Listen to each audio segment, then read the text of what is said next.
Hello and welcome back to Suspended Fanimation. I'm your host, Dennis Batholkus, and this is Deadly Class, Season 1, Episode 5, Saudade is how it's pronounced.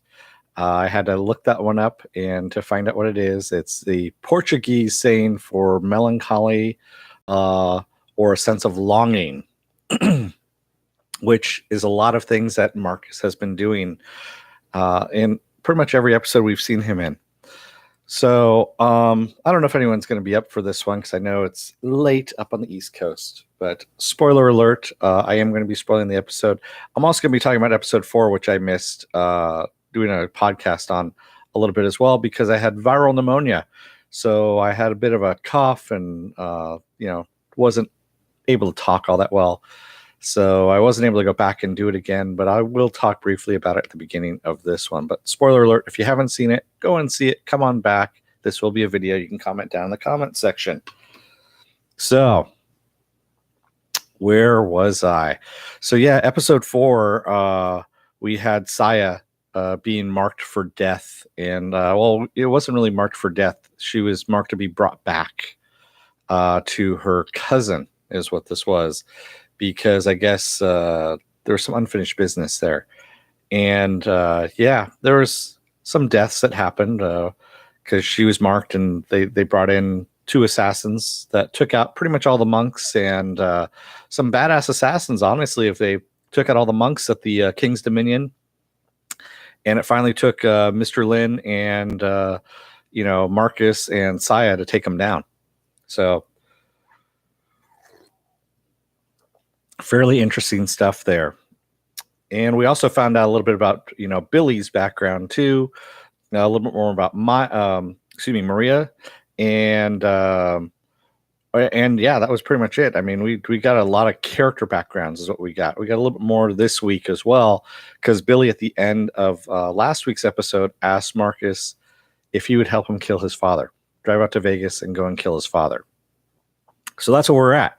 We're at the kids going out to a trip to Vegas. Excuse me.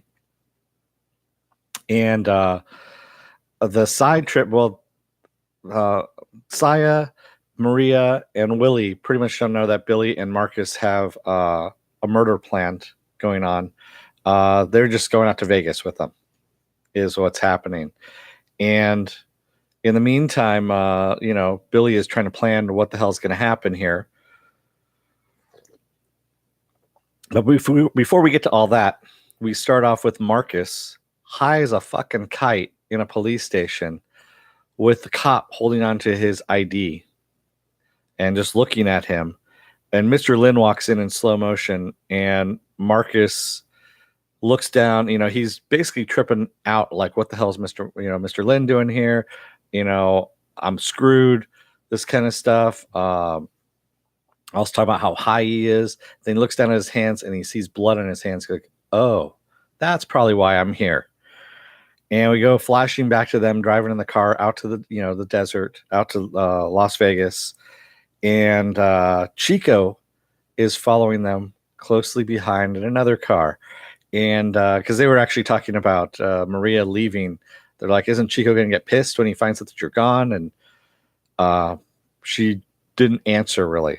So we see Chico following them in the car with guns in his car as well. And, you're not supposed to kill other students. That's what's supposed to, be one of the rules. And it looks like he's about to break all that. So the kids pull into a lot with a bunch of hippies. They're basically a Deadhead festival that's following the Grateful Dead. Remember, it is 1988. So, they are still alive at this point. Jerry Garcia is still alive. And the Dead are traveling a lot. So this does make sense. So they actually stopped to go and buy some drugs from the hippies. And Saya's like, give me your money. Give me all your money because you don't know what the hell you're buying. And you're going to buy some shit and you're going to get taken for all your money. And Marcus is like, don't worry about it. He goes, I know what good drugs are. He goes, I'll find it on my own. Like, okay. So Maria and Saya take off. Billy and Marcus end up talking about having to kill Billy's father to cut his obligations with the mob. So basically, once Billy's father is dead, his servitude to the mob is kind of over with, and also his brother won't get dragged into this as well, his little brother, because he knows that's where it's headed next. And we see, Willie joins them, and he starts talking about Maria and how, Chico's going to be really pissed, and that, he needs to, Marcus needs to, cut this shit out, basically, because Chico, he's just basically poking Chico at this point. And yeah, it's not a good thing. Marcus ends up buying some acid from a hippie. He pays, all his $100 that he's got for a sheet of acid, or what he thinks is acid. And sorry, heard something weird there for a second.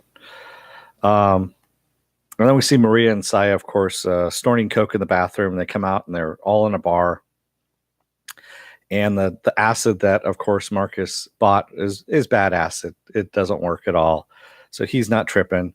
And Saya gives him some shit for, buying some bad drugs, of course. And,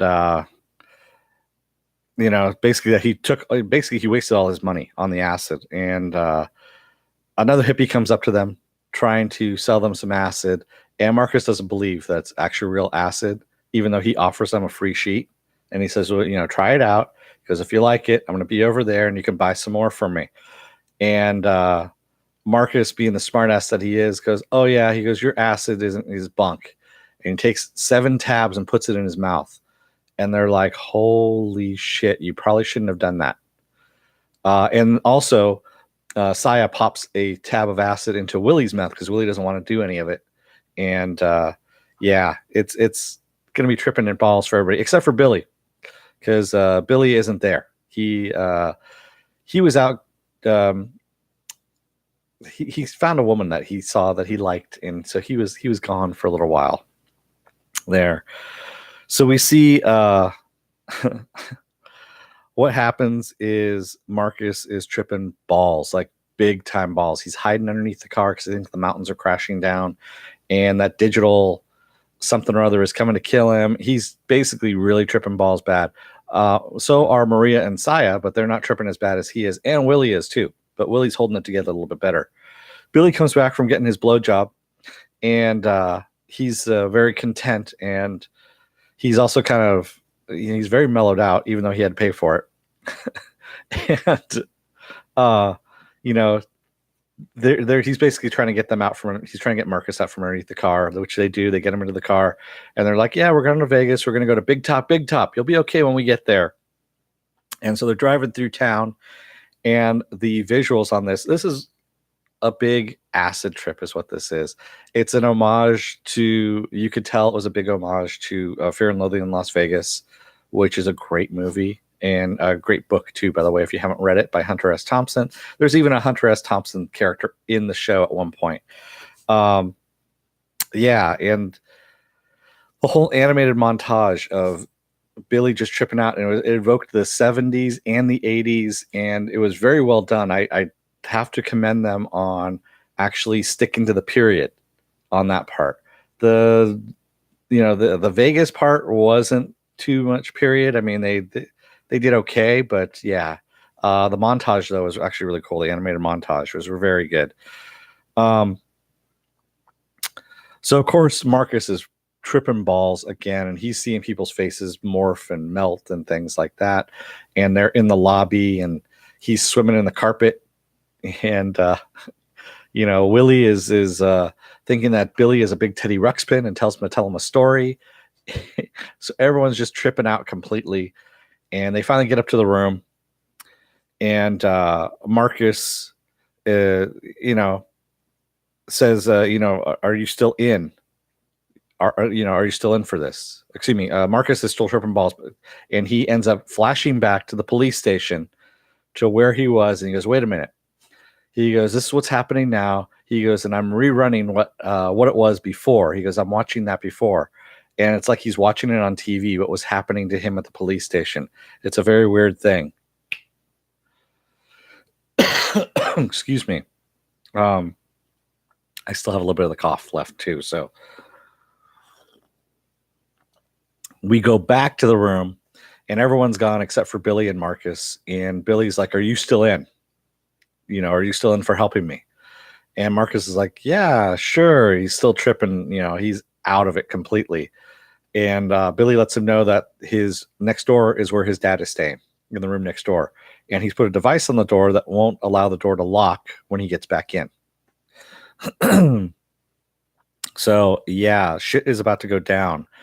And Billy leaves, and Marcus lays back in the bed. He's smoking until he starts hearing a whole bunch of ruckus coming from next door. He gets up to go and find out what's going on over there. And he sees the door open, and he sees Billy with basically he's got a garrote around his father's neck, and he's riding on his back there, and he gets knocked off, and Billy's father just starts beating the shit out of him. And that's when Marcus steps in, and he gets knocked aside because, of course, he's high as a kite. And Billy's father turns to him and starts choking the crap out of him, calling him his boyfriend. And Marcus grabs one of those huge glass ashtrays and smashes it against the guy's head. He goes tripping back over Billy and falls, and his head's been split open at this point and just bleeding blood, and he's dead. Billy loses his shit at this point and starts, screaming and wondering what he did. And Marcus consoles him, even though he's high as a kite, and saying, "You didn't do anything. I was the one who killed him.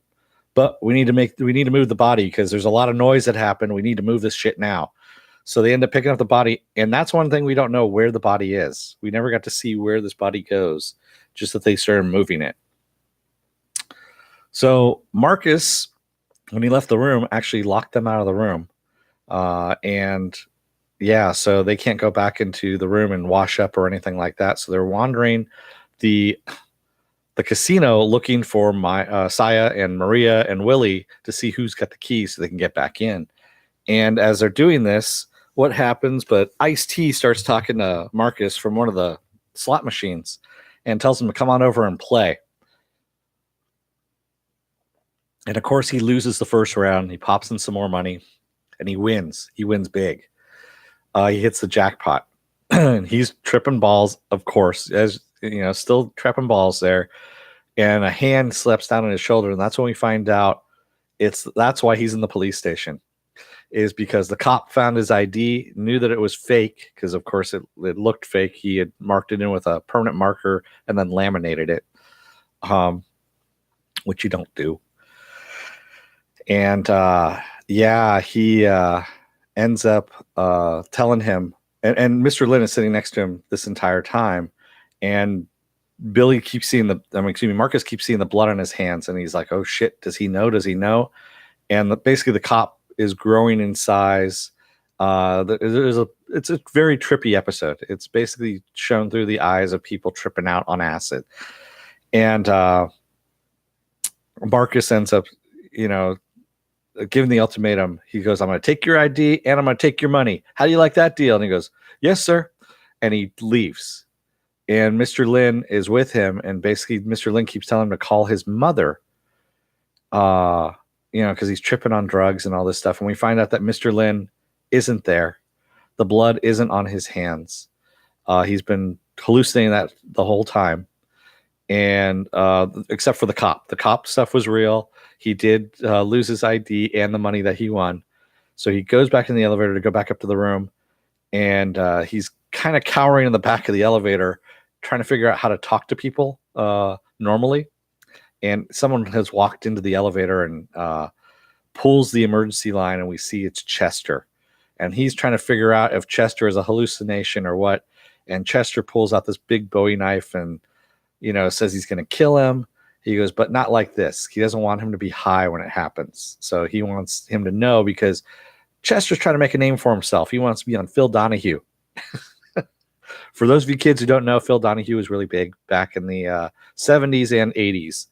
And so he wants to be on a talk show and basically become a high-profile serial killer, because he wants to write a book and sell the book rights and the movie rights, all that kind of stuff. So Chester actually leaves him and says, "I'll be back later and get you at some other point in time." And so of course Marcus is fucking freaking out at this point, goes and starts banging on the door to the room, and Maria answers in her underwear. And they start talking about, because they're both still tripping out, and they start talking about pain defining them as who they are. And he looks over and sees her passport that she has, that she's gotten to get away from Chico. And they start bonding over the pain that defines them. And they start making out, and we find out that Marcus is a virgin. He's never done this before. And just as she takes off his shirt and, she's on top of him, who bursts in the room but Chico? And Chico is not a hallucination. He's got a gun, and he starts shooting at him. And Maria knocks his gun to the side and tells Marcus to run. Marcus runs down to the street, and Chico, on his tail, knocks him through a convenience store window. And they start fighting, and Marcus puts up a little bit of a good fight. He gets a piece of glass and slices at Chico, and Chico's got his knife out because he's going to slice at Marcus. And, of course, Chico gets the upper hand, knocks down Marcus, and just starts head stomping him. And before he loses consciousness, the convenience store clerk actually stops Chico with a gun and tells him, don't start doing that shit in here. And he's telling Chico to leave. And Chico's like, no, it's good. It's good. I'm going to put the knife down. He puts the knife down. Of course, he disarms the old man, grabs the gun, and shoots the clerk, kills him. And Marcus had taken off at this point. And Chico finds him hiding in the dumpster, of course, and tells him, no, get the fuck out of the dumpster. And he goes, I saw you with my girl. He goes, I know what you're going to do. And he goes, and one of us has to die now. So he goes, I'm going to give you a sporting chance. And so he gives him the gun. He goes, shoot me in the chest. And Marcus is really in no shape to be walking, let alone holding a gun, and doesn't want to do anything. And he's like, you know what? I'm not feeling well. Just leave me alone for a little bit. And, Chico's not having any of it. And Maria comes up along with Willie, Billy, and Saya. And, excuse me here. But they end up... Billy's trying to talk down Chico and saying it's not worth it. Just leave him alone. You can't kill him anyway. Mr. Lin has rules. And he puts his hand on Chico's shoulder, and Chico just stabs him right in the gut. And he's like, you know what? Fuck this. He goes, he's going to die for what he did to my girl, and, and all this stuff. And Maria's getting into it with him too, saying, your family didn't save me. Basically, I wish I was dead. We find out her little backstory is that Chico's family actually had plucked her from, I guess, the gutter, if you will, and they were grooming her to marry Chico, something like that. So she was part of their family, but yeah, it's a weird thing. We don't get the full story as of yet. And at this point, Willie has picked up the gun, points it at Chico, and tells him to get the hell out of here. And Chico says, you know what? I've heard stories about you being a punk ass bitch. He goes, so go ahead, shoot me. And he grabs the gun, puts it up against his head. He goes, come on, shoot me. And of course, Willie doesn't do it. And he goes, that's what I thought. Just a punk ass bitch. And he goes, so now he goes, I'm going to kill all of you. He goes, I'm going to hide the bodies, and Mr. Lin won't know shit. And that's when Maria slits his throat with her fan that she has, her sharpened fan blade. And Chico goes down and out for the count. He's done. He's dead.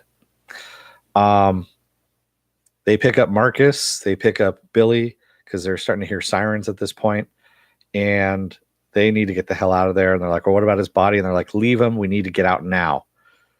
So as they run off, out of one of the doors pops Chester. And Chester sees Chico's dead body.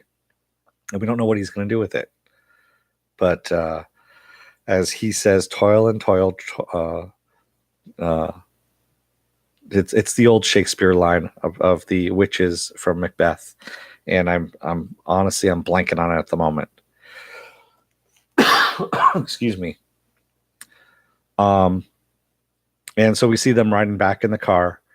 Everyone's come down off of their high at this point because they stopped along the way at a doctor, one of the backdoor doctors from the King's Dominion.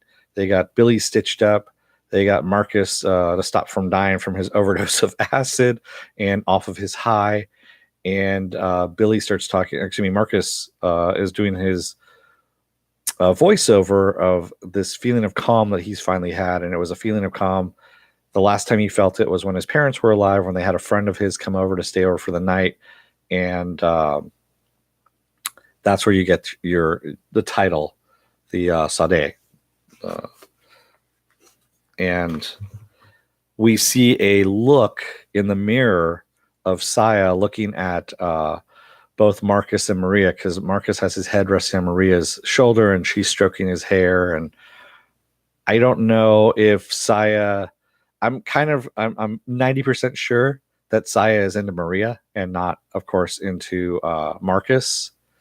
So I don't know what's going on here. It's there's a cryptic look there, so we don't know which one it is. I could be wrong, of course, on that. But yeah, Chico's dead. So there we go. Sorry, I just heard another weird noise. I'm just trying to figure out what the hell it was. So I know I don't have everybody in my chat at the moment because it's late for everybody, and I don't know if anyone's watching the show anymore either. So if you like what you see, hit the subscribe button. Also hit the like or the dislike button. If you don't like it, hit the dislike button. That's cool too. If you want to see more of my videos and know when I'm going to be on live, you hit the little bell. Sometimes YouTube notifies you, sometimes they don't. It depends. If you're still on the fence about whether or not to subscribe to me, take a look at one of the videos up here. The videos are going to be geared towards what you like out of my video library. And it's all algorithms and things like that. And you can hit the subscribe button right next to it. If you want to know what my schedule is, I'm up on suspendedfanimation.com. That is my website. I'm also on Facebook. Same name. You can find me there. I have my schedule up there as well. And I'm on Twitter and I'm on Instagram as well. So with that said, I will let you guys go. Again, take a look at the subscribe button. Take a look at the videos over there. And don't let the door hit your ass on the way out. Otherwise, you may end up, taking 7 tabs of acid just to prove a hippie